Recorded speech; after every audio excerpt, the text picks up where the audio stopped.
So I'm a retired dentist. Now, nothing personal, but we hated you too. I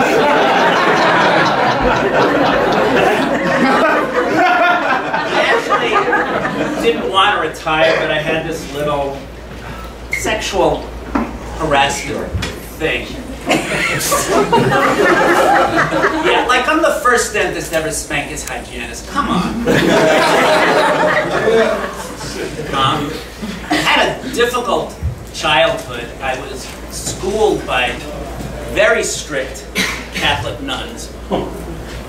Years later, my parents would realize that the bus for the yeshiva picked up across the street.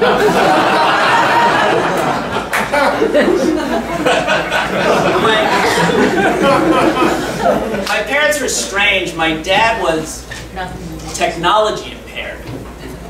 Before there was technology, he was ahead of his time. But he could not use a TV remote. He would take it and he would thrust it at the television. Have you seen people who do this? They thrust it. I guess he figured at his age, the speed of light just wasn't going to cut it. I'd give it an extra boost. So I've been a little depressed lately. Actually, ever since they decided Pluto wasn't a planet. I think it's because of the mnemonic. You know, the one you learn in 4th grade so you can remember the order of planets from the sun? Because you never know when someone might need directions. Anyway, and when my very eager mother just served us 9 pizzas. But it doesn't work without Pluto. So I've been revising it so that the school children have something easy to memorize. Let me know what you think. My very easy mother just served us 9. Fuck you, Pluto.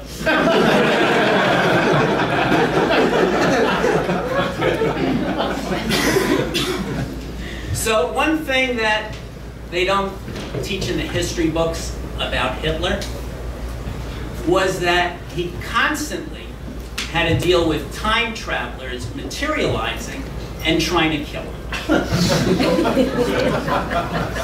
Now, obviously, this doesn't excuse what he did. But still, it had to be very stressful. So I've been doing some writing. I've written a science fiction story.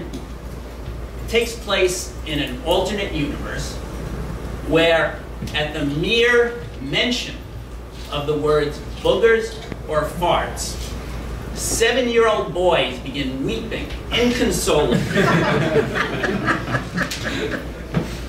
I've also written a children's book. It's called Wendell, the Shark That Thought He Was a Dolphin. It's the story of a young, lonely shark that meets up with a group of very friendly dolphins. And they kind of take him under their wing. And they bring him back to their swim with the dolphins resort.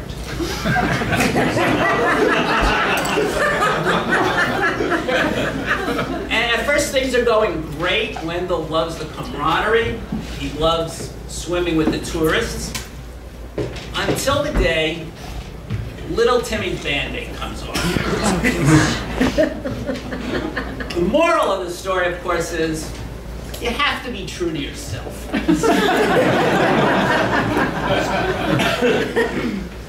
So, I've seen a bunch of movies lately. I saw the prequel to The Brady Bunch. It shows how the two families first merge.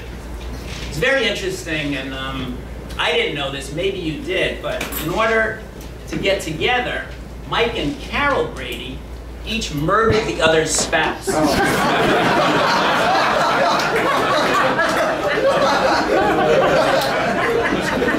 With Alice's zany help, of course.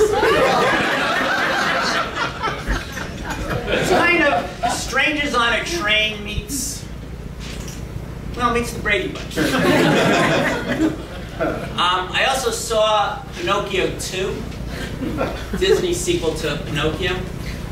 It's a heartwarming story where, after being turned into a real boy by the Blue Fairy, Pinocchio grows up. But he can't find any work because of the economy, so he volunteers for the army. He's shipped overseas. He's in a counterinsurgency unit out of Kandahar. Sees some really bad stuff. By the end of his enlistment, he's suffering from PTSD. He's got a bad drug habit. Jiminy Cricket tries to get him into rehab, but addicts typically don't listen to foot-high grasshoppers. He comes back stateside. Pinocchio's drinking heavily at this point. One day, he just steps out in front of a moving bus. They don't know if it was on purpose or not. But his lower limbs are sheared off above the knee. He's in a coma.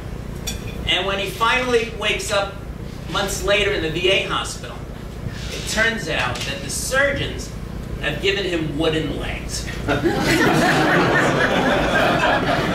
He is so pissed.